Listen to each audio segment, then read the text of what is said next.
Voilà, donc je vous invite à ouvrir la parole de Dieu dans la deuxième lettre à Timothée. Chapitre 1er, verset 6, 2 Timothée 1, 6. Et hier, nous avons envoyé à Marie-Noël, réciproquement, Denise par rapport à ce qu'elle avait préparé pour les enfants, et moi, ce que le Seigneur me mettait sur le cœur pour le culte. Mais en fait, on ne s'était pas du tout concerté. On était sur la même table de la salle à manger. Et c'est Marie-Noël qui, ce matin, nous a dit « Mais vous avez remarqué que finalement, vos deux messages se rejoignent totalement ?» Bon, on ne le savait pas. Mais comme on lui a tout envoyé pour qu'elle prépare la traduction en langue des signes, c'est elle qui a fait le lien.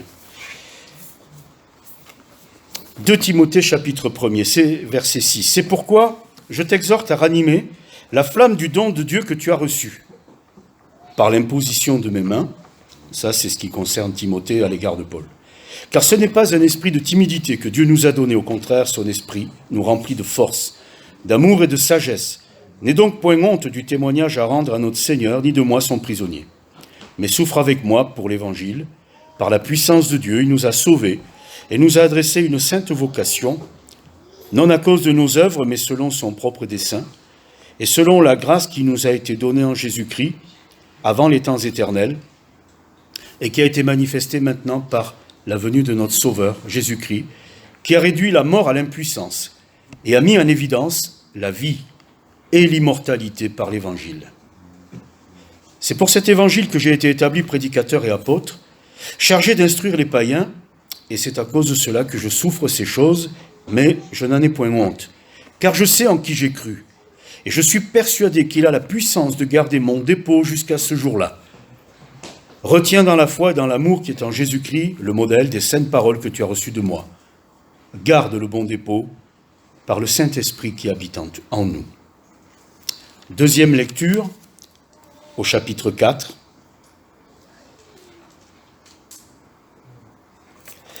Verset 7. 2 Timothée 4, 7. J'ai combattu le bon combat, j'ai achevé la course, j'ai gardé la foi. Désormais, la couronne de justice m'est réservée. Le Seigneur, le juste juge, me la donnera dans ce jour-là. Et non seulement à moi, mais encore à tous ceux qui auront aimé son avènement. Garde le bon dépôt par le Saint-Esprit qui habite en nous, dit Paul à Timothée.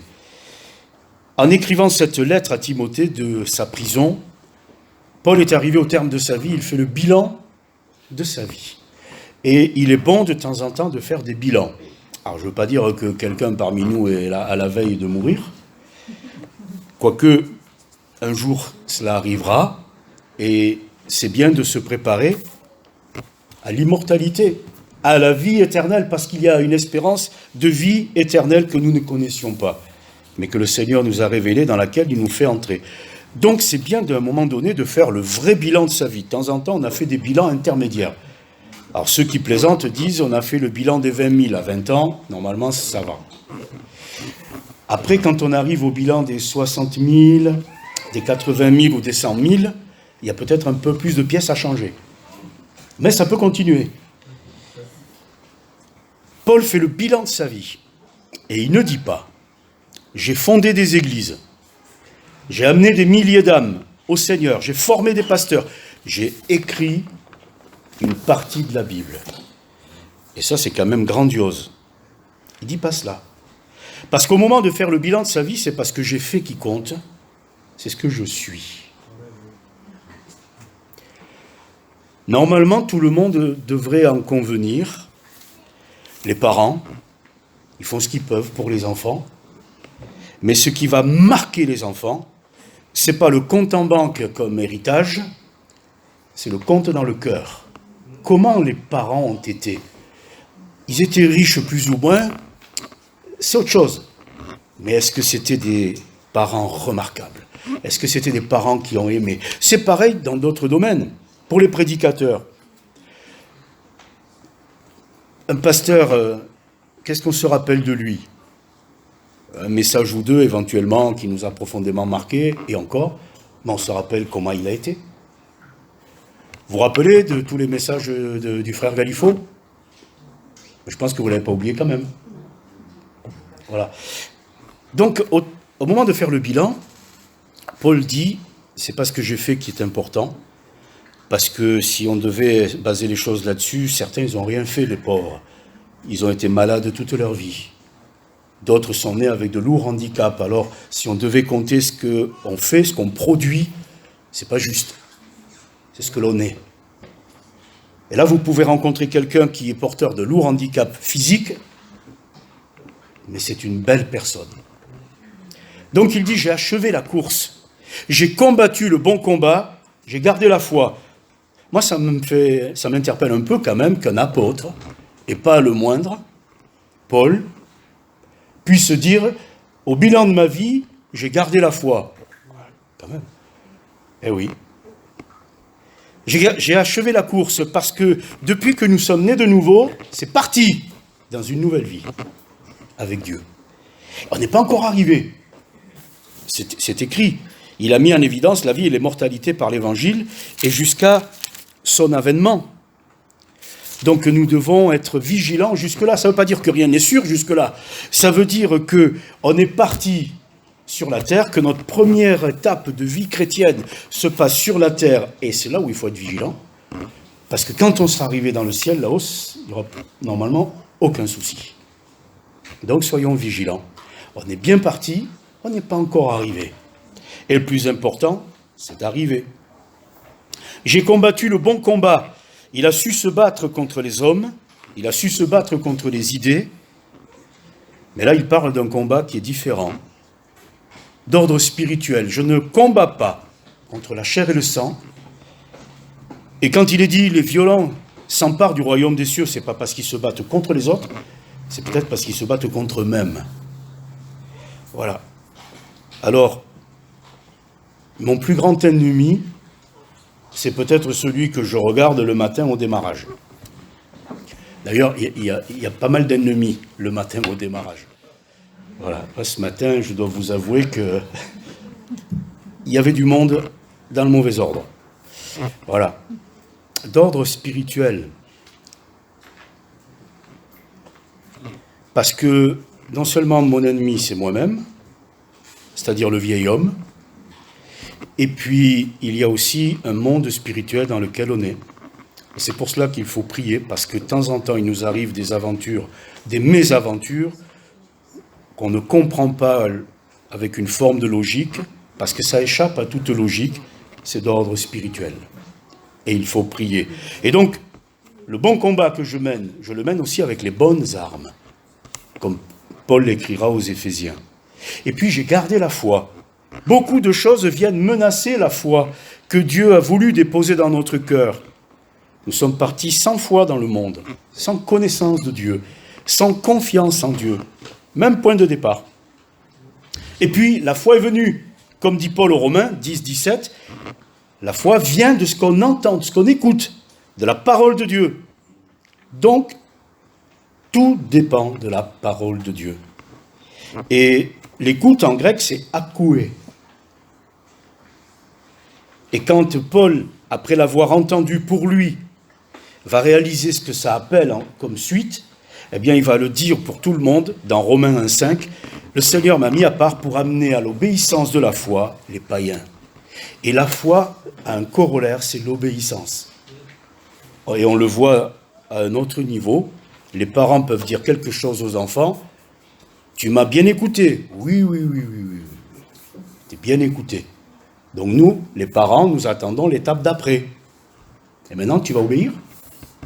Parce que tu me dises tous les jours, avec un sourire d'une oreille à l'autre, oui papa, oui maman, je t'ai bien entendu, j'ai bien écouté, j'ai bien compris. Remarquez, des fois on le dit à l'école, vous avez bien écouté ? Oui, bien écouté. Maintenant on va voir si vous le faites. Eh bien, quelque part c'est ça la foi. Elle vient de ce qu'on entend, mais si on n'obéit pas, ce qu'on a entendu va ressortir parce qu'on va en entendre d'autres après. Et on n'aura pas construit notre vie chrétienne. Il dit, j'ai achevé la course. Ça veut dire que si on n'avance pas, c'est même pas du surplace qu'on va faire. C'est qu'on va reculer. Parce que tout dans le monde vient nous pousser pour nous éloigner de Dieu. Donc, il ne faut pas simplement faire un effort pour faire du surplace, il faut redoubler d'efforts pour avancer à contre-courant. C'est un peu comme si on remontait la rivière à contre-courant. C'est un peu comme si dans une rue bondée de monde, il faut attendre la fin du confinement pour retrouver ça, vous faites demi-tour et vous allez à contresens. Forcément, vous allez vous faire bousculer, pas forcément parce que les gens veulent vous bousculer, mais parce que vous êtes à contre-courant. Donc, il faut que nous soyons de ceux qui soyons bien fondés dans la parole de Dieu. Tout dépend de l'obéissance, suite à l'écoute de la parole de Dieu. Et il faut veiller à ce qui rentre dans notre cœur. Je vous indique un petit fait divers qui est arrivé dans un compteur EDF qui normalement est hermétique, dans lequel rien ne doit rentrer, sauf qu'une petite couleuvre est rentrée dans ce transformateur. Et puis elle a eu la mauvaise idée de mettre la tête sur un endroit et la queue sur l'autre. Ça a fait une couleuvre grillée. Le transfo a grillé avec. Plus de courant dans toute la région pendant le temps de la réparation. Ce qui montre bien que dans notre cœur, il faut veiller à ce qui rentre. Parce que parfois, les petites causes ont de grandes conséquences. Autrefois, vous et moi, il y avait beaucoup de mauvaises choses dans notre cœur. Et puis nous nous sommes approchés de Dieu, et par l'action de la parole et de l'esprit, il y a pas mal de ménage qui a été fait. Mais c'est pas net tant qu'il restera un truc dans un coin. Je vous renvoie à vous, mesdames, la petite poussière qui reste dans le coin. T'as pas bien passé l'aspirateur. Mais si, non, mais t'es pas allé sous le canapé. T'es pas allé là-bas dans le coin.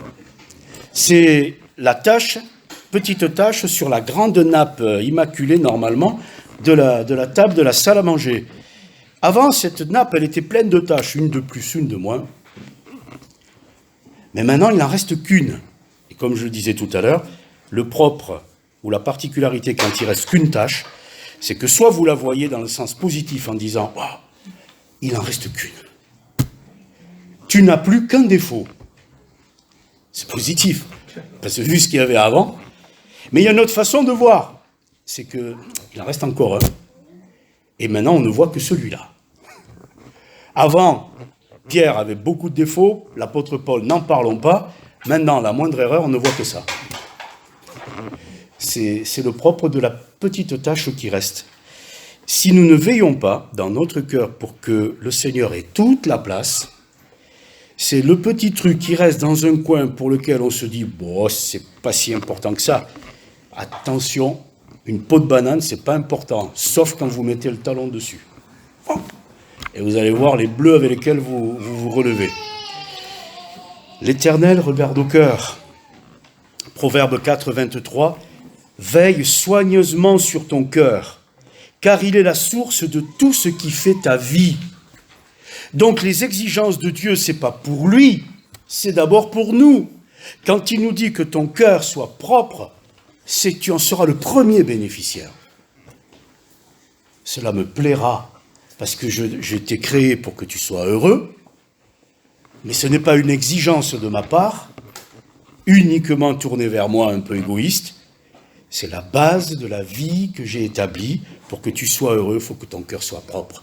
Pour que tu sois heureux, il faut qu'il n'y ait pas de péché dans ta vie, qu'il soit ôté, qu'il soit effacé, qu'il soit pardonné. Non seulement tu seras heureux pour ce temps, et pour l'éternité, les choses seront bien établies. L'Éternel regarde au cœur. Là, nous venons de parler d'un apôtre qui fait le bilan. Maintenant, on va parler de la leçon du prophète. Je vous donne juste la référence. Quoique, Sonia, s'il vous plaît quand même, 1 Samuel 16, 6. 1 Samuel 16, 6. Ce n'est pas le moindre des prophètes, c'est Samuel. Quand on connaît l'histoire de Samuel, sa naissance est miraculeuse. Donc il est frappé dès le départ de sa vie d'une intervention de Dieu. Sa mère ne pouvait pas avoir d'enfant. Elle a cet enfant qu'elle prête à l'Éternel. Et il devient un grand prophète. Et maintenant, l'Éternel lui dit, tu vas aller choisir le nouveau roi qui remplacera Saül. Et Samuel, lorsqu'il la rentre chez Isaïe, le père de futur roi, il voit Eliab. Et il dit, c'est certainement loin de l'Éternel, il est ici. C'est lui. Pourquoi? La suite, juste, s'il vous plaît, le verset suivant. Et l'Éternel dit à Samuel, ne prends point garde à son apparence et à la hauteur de sa taille, car je l'ai rejeté. L'Éternel ne considère pas ce que l'homme considère. L'homme regarde à ce qui frappe les yeux, mais l'Éternel regarde au cœur. Leçon gratuite pour un grand prophète. Alors si un grand prophète comme Samuel a besoin encore d'apprendre des choses, vous et moi, sans commentaire. Si l'apôtre Paul fait un bilan de sa vie, vous et moi, sans commentaire. L'Éternel regarde au cœur. Donc la foi, ce n'est pas croire que Dieu existe et qu'il n'y a qu'un seul Dieu, comme dit l'apôtre Jacques, puisque les démons le croient aussi. Forcément, ils le savent, mais eux, ils tremblent. La foi, c'est croire et obéir. Il faut les deux, akoué et upakoué. Et après, on met en pratique. Et après, on obéit. Et nous devons garder la foi. Paul dit, j'ai achevé la course, j'ai combattu le bon combat, et j'ai gardé la foi. Si vous voulez aller au bout, comptez sur le meilleur des entraîneurs, prenez la meilleure des nourritures. Si vous voulez vaincre contre vous-même, prenez les bonnes armes. Si vous voulez vaincre les obstacles qui se présentent au quotidien, suivez les conseils de Dieu et veillez à ce que le Seigneur dit ne soit pas perdu. Parce que j'oublie ce que les autres disent, c'est pas si grave que ça en termes de conséquences dans ma vie. Quoique, quand on oublie le code de la carte bancaire, un peu gênant. Mais si nous oublions ce que Dieu dit, alors que c'est la base de la vie, là, les conséquences sont d'ordre d'éternité. Donc, garde la foi et une bonne conscience. C'est ce que dit Paul à Timothée dans la première lettre, au chapitre 1er, 1 Timothée 1, 19, 18, 19, 1 Timothée 1, 18, 19. La recommandation que je t'adresse, Timothée, mon enfant, selon les prophéties faites précédemment à ton sujet, c'est que d'après elles, tu combattes le bon combat, en gardant la foi, le bon dépôt, et une bonne conscience. Et cette conscience, quelques-uns l'ont perdue, et ils ont fait naufrage quant à la foi. Cette conscience, du coup, c'est la vraie conscience dont on parle habituellement, c'est celle qui, de temps en temps, nous reprend. Dans ce terme et dans ce sens étymologique, conscience signifie avoir réfléchi. Réfléchi. Il y a eu des choses heureuses, des choses malheureuses, il y a eu des erreurs, il y a eu des ratés, il y a eu des réussites. Fais le bilan. Réfléchis. Ça signifie aussi, c'est l'âme, c'est-à-dire le plus profond de mon être, qui distingue entre ce qui est moralement bon et moralement mauvais.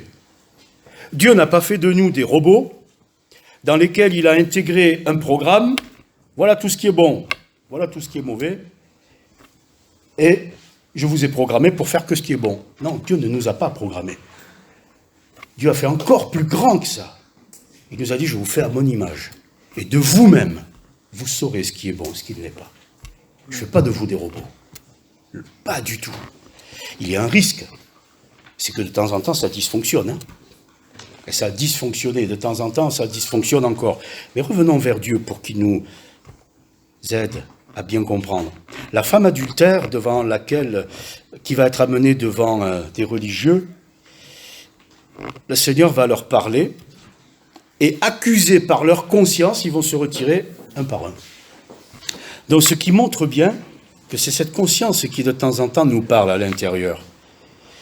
Paul dira aux Romains, chapitre 2, verset 15, que certains qui n'ont pas connaissance de la parole de Dieu, eh bien leur conscience rend témoignage de ces choses, leurs pensées s'accusant, se défendant tour à tour. Donc, ma conscience me dit, aujourd'hui, si je marche comme il faut avec Dieu ou pas. Je n'ai pas besoin que quelqu'un vienne me le dire. Dieu n'a pas voulu établir la relation avec lui avec des intermédiaires style gendarme, policier ou surveillant, Big Brother. Non. Ma relation avec lui est directe. Et il a mis en moi ce qu'il faut pour que je sache de moi-même ce qui est bon, ce qui ne l'est pas. Et si j'arrive à le faire, c'est avec sa grâce. Et si je n'y arrive pas, je peux lui demander de m'aider, y compris de me donner de la sagesse. Mais cette conscience, quelques-uns l'ont perdue. Et ce n'est pas une perte, involontaire. Par exemple, vous avez, comme moi, là, le Mediator dans la poche avec un mouchoir. Vous sortez le mouchoir, le Mediator, vous le perdez sans vous en rendre compte. On a perdu comme ça des choses sans s'en rendre compte. Non, là, le sens étymologique de « ils l'ont perdu », c'est « ils l'ont rejeté ». Ils n'en veulent pas, c'est un acte volontaire. Un acte volontaire. Alors, à moins que, mais si vous êtes là, c'est que ce n'est pas le cas, quelqu'un volontairement dise « Dieu, je n'en veux pas », dans ce cas-là, c'est un acte volontaire et je devrais vous dire, moi comme d'autres, « Désolé, je ne peux rien pour vous ». Mais si, vous et moi, nous avons perdu des choses, non pas liées à un acte volontaire délibéré, mais liées à tout un tas de choses qui n'allaient pas, qui ne vont pas, et j'ai commis des erreurs, je le regrette, mais dans la mesure où ce n'est pas volontaire, je peux venir vers le Seigneur afin qu'il m'aide. Et Paul dira dans le livre des Actes, « Je m'efforce d'avoir constamment une conscience sans reproche devant Dieu et devant les hommes. » Faisons le bilan de notre vie. Et si ce matin vous réalisez qu'il y a encore une tâche, voire plusieurs, sur le drap, si vous réalisez qu'il y a encore des choses qui ne vont pas et qui vous font souffrir, évidemment, avant de faire souffrir les autres aussi, pourquoi, en faisant ce bilan, comme de temps en temps quand on va chez le médecin qui, à la suite du bilan, nous dit « Ah, ben voilà ce qu'il vous faudrait faire », pourquoi nous ne ferions pas ce que le Seigneur nous dit « Mais approche-toi, ouvre ton cœur, permets à mon esprit de faire son œuvre dans ta vie ». On est aujourd'hui dans un monde, celui des hommes, où ce qui importe, c'est l'apparence, l'extérieur, et la compétence dans une entreprise. Ce qui est important, c'est que ce soit productif, que vous soyez productif. Votre vie privée, votre vie intérieure, on n'en a que faire, dans le monde professionnel comme dans le monde politique. Et dès qu'on se met, il y a même des lois qui protègent la vie privée, dès qu'on se met à parler de la vie privée de quelqu'un, hop, hop, maintenant vous risquez de finir au tribunal. Mais là, on n'est pas dans le monde des hommes, on est dans le monde de Dieu, on est dans le royaume de Dieu. Et dans le royaume de Dieu, ce qui compte, c'est le cœur. Amen. Ce qui compte, c'est la conscience. Parce que, de toute façon, si je m'appuie sur l'apparence et ce que je peux faire, eh bien, je vais me décevoir, je vais décevoir les autres et je vais vivre d'une manière souffrante. Parce qu'en permanence, il va falloir que je montre que ça va, alors que ça ne va pas. Au bout d'un moment, c'est plus tenable. Ça peut pendant un temps, mais au bout d'un moment, c'est plus tenable. Comme l'élastique, vous l'avez tiré, il va claquer à un moment donné. Venons vers Dieu et reprenons la leçon du prophète. Tu es prophète, tu n'as pas compris que moi je regarde au cœur. Eliab, il est grand, parce que Saül était grand, donc il faut un grand. Non, non, non. D'ailleurs, je vais prendre le plus petit pour le coup. Et David était petit. Tu regardes le premier, moi je vais prendre le dernier. Dieu choisit les choses faibles et folles du monde pour confondre les sages. Dieu cache ces choses aux sages et aux intelligents pour les révéler aux enfants, qui sont capables d'ouvrir leur cœur.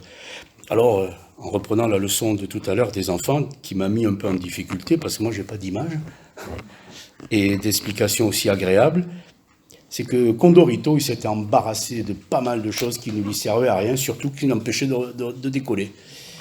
Eh bien, peut-être que ce matin, c'est le moment pour quelqu'un de dire, bon, devant toi, je dépose tout. Et j'ouvre mon cœur. Fais ton œuvre. Et ça, c'est transversal dans la parole de Dieu. Ça traverse toute la parole de Dieu. Esdras, chapitre 7, verset 10, il est dit de lui qu'il avait appliqué son cœur à étudier, à mettre en pratique la loi de l'Éternel. À quoi ressemblait Esdras? On n'en a aucune idée, mais à la limite, on n'en a rien à faire aussi. C'est pas ça qui importe. L'important, c'est pas ce que vous êtes à l'extérieur, c'est ce que vous êtes à l'intérieur. Et si ce matin, il y a des choses qui sont en grande difficulté, en grande souffrance, eh bien, le Seigneur lui le voit. Non seulement il voit, mais il dit maintenant, si tu me permets de faire le bilan, je vais te dire tout ce qui ne va pas, non pas parce que je le juge, mais parce que ça te fait mal. Et comme le médecin, je vais te dire ça, je vais t'aider à l'enlever. D'ailleurs, même nous, on lui dit au médecin, écoutez, enlevez-moi le bout de fer qui est rentré, parce qu'il n'a rien à faire là, il me fait souffrir. Et si on ne l'enlève pas, ça va s'étendre, le mal. Donc, enlève. Moi, une fois, j'ai eu un éclat de métal dans l'œil, je n'ai pas discuté. L'ophtalmo m'a dit, écoutez, ouvrez bien, bougez pas, et je vais le chercher. Parce qu'il n'a rien à faire là. Il y a des choses, elles n'ont rien à faire dans votre vie, dans votre cœur. Mais seul Dieu peut les enlever. Non seulement les enlever, mais donner un nouveau départ. C'est comme, vous avez entendu, maintenant vous le faites. C'est ça la foi. Et Paul dit, à la fin de ma vie, ça, je l'ai gardé. En permanence, j'ai su me présenter devant Dieu. Ce n'est pas un apôtre qui vous parle, c'est un homme comme les autres. Te rendons grâce, Seigneur, parce que ce matin, nous prenons la mesure non seulement de ta présence, mais du fait que tu connais tout de nos vies et que tu es le seul capable de changer nos vies. Tu l'as fait pour tant d'hommes et de femmes avant nous, tu es le même pour le faire maintenant. Alors je te prie, afin que dans la vie de celui ou celle qui ce matin aurait besoin, en faisant un vrai bilan honnête devant toi, que tu interviennes, que tu puisses le faire, Seigneur. Réponds à la prière. Même si elle est faite à voix basse dans le cœur, Seigneur, toi tu la connais, tu l'entends, réponds à la prière. Honore cette foi qui se manifeste devant toi. Change les choses. Seigneur, pour le bien de celui qui s'approche de toi et pour la gloire de ton nom. Parce que tu veux le bonheur de tes enfants et tu te réjouiras de voir ton fils, ta fille, s'épanouir désormais en toi. Fais ton œuvre, Seigneur, dans le nom de Jésus. Amen. On reste un instant, s'il vous plaît, dans la prière, les yeux fermés, juste que chacun finisse le bilan devant son Seigneur.